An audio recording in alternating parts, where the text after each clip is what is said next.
Hello everyone, Tom Pritchard, Worldwide Logistics Safety Director. Folks, I'd like to talk with you just a little bit about accident reporting. First thing I want to do is make sure you understand what an accident actually is.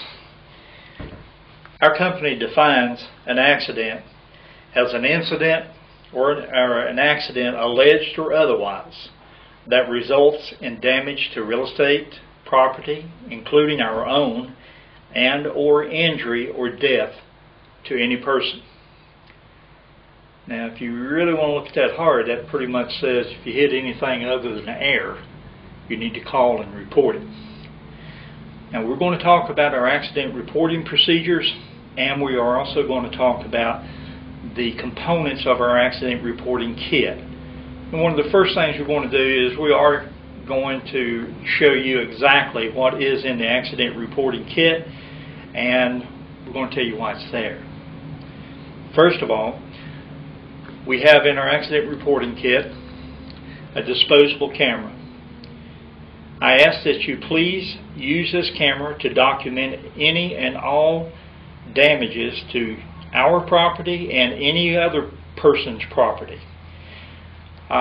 Would like for you to take pictures 360 degrees around the vehicle, your vehicle, and any other vehicle. And a lot of drivers do make a mistake. They seem to want to get really good up close-ups, which is good. We need those, but we also need photographs that give an overall picture of the accident scene. In your accident reporting kit, you will also find our Cottingham and Butler accident kit, our reporting kit. This is part of our accident reporting kit here at Worldwide Logistics, and it is required of each driver that if you are involved in an accident event, that you complete the information that is required in here.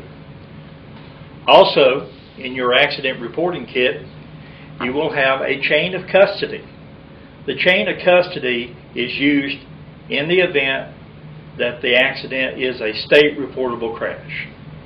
Basically, when we're saying state reportable, someone has to be towed away from the scene of the accident, or someone has to be transported from the scene of the accident to some other location for medical treatment, or God forbid, there is a death, whether you're at fault or not.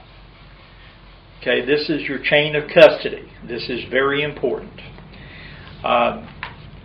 Years ago, the trucking companies used to put in their accident reporting kits a urine specimen cup. We no longer do that because the clinics find that they cannot guarantee that those containers are sterile, so they provide those for us.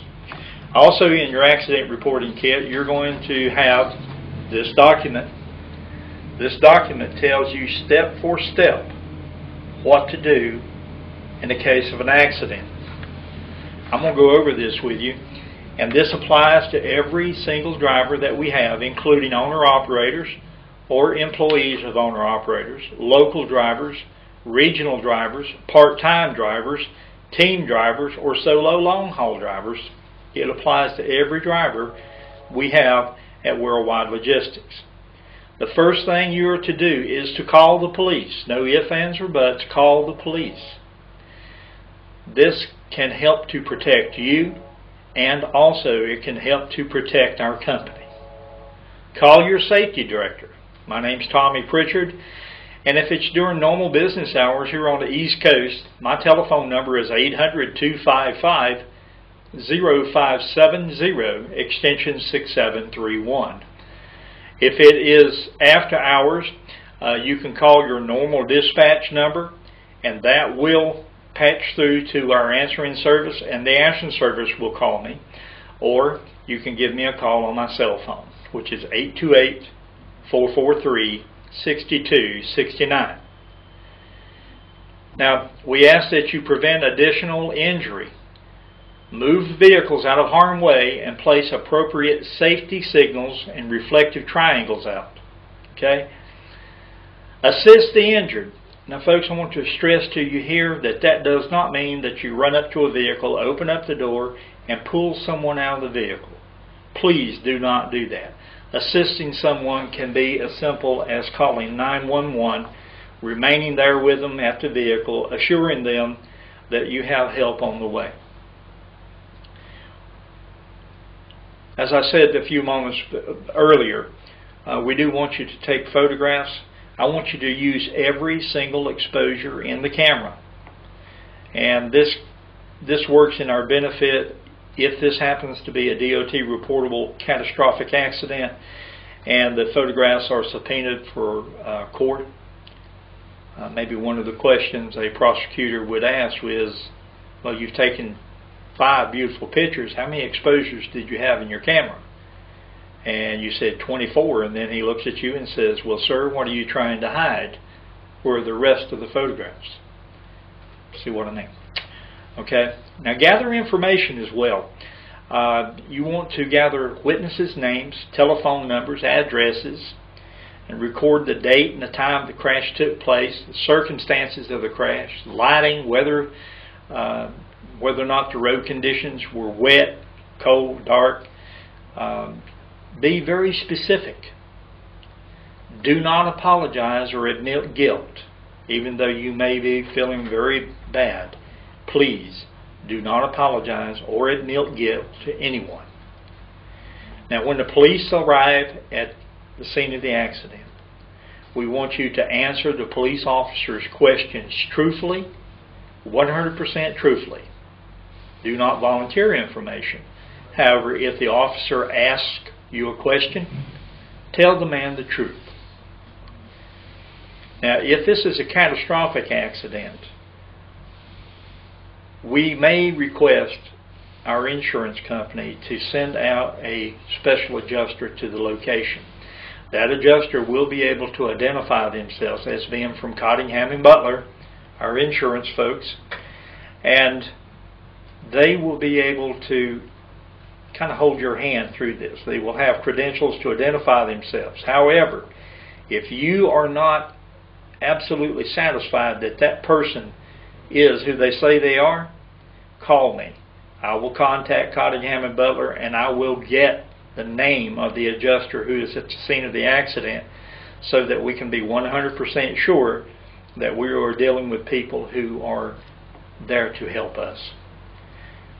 And then we want you to be sure to complete the Cottingham and Butler accident reporting kit. This is very, very important. It is also important that you fill this information out while it is still fresh in your mind. Now, there's some special notes here too. If this happens to be a DOT reportable crash, then it does not mean that you're at fault if it's a DOT reportable crash. You may be, you may not be. But if it is a reportable crash, then you are going to have an alcohol test within 8 hours and a drug test within 32 hours. Refusing to take either one of these, well, you've given up your job.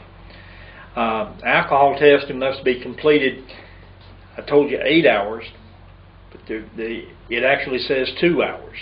If I can't get you to the doctor's office for the alcohol testing within 2 hours, I can continue to try to get you alcohol tested for 6 more hours, up to 8 hours. And then at that point, what I would have to do is to put in the accident report why, an explanation as to why you did not have an alcohol or a drug test done. Now, refusing either one of these tests will result in your termination. No ifs, ands, or buts about it. Okay? So you call the police, you render assistance, you reassure any injured person that's there, and whatever you do, if anyone comes up to you with a television camera or a microphone and asks for a statement, remember, your answer is no comment. Taking the pictures, calling the police, taking good notes, being mindful of what you say and to whom you say it to. All of these things help to put our company in the strongest defensible position that we can possibly be in should there be an accident. Now, Remember, I'm talking about all accidents. We want to treat them all the same. You call the police. You call your safety director. That's me. You take pictures. You check to find out if they're witnesses. You get their names and addresses, telephone numbers if they're available. You're protecting yourself. This is how you protect yourself. One last thing. All of this information should be in your truck. Be in some kind of box. Probably maybe like this. Could be smaller, wider, a little taller. Don't really care what type of box it's in, just so you have the key components of your accident reporting kit. Again, the best accident is no accident. So what we ask that you do is to measure twice, cut once. In other words, if it looks like it won't go, it probably won't. So find something else to do. If you're backing, you're not sure what's going on, stop the truck, get out and look. If you have to, draft a ground guide. Never blindside back. Never follow too closely. Always use your turn indicators anytime you're changing lanes. And change lanes or pass another vehicle only when it's justifiable to do so. Obey the posted speed limits. Watch your hours of service and do not violate them at any time. All of these things will protect you and keep you from being involved in an accident. God bless you, my friends. Take care of yourself and please have a safe day. Bye-bye.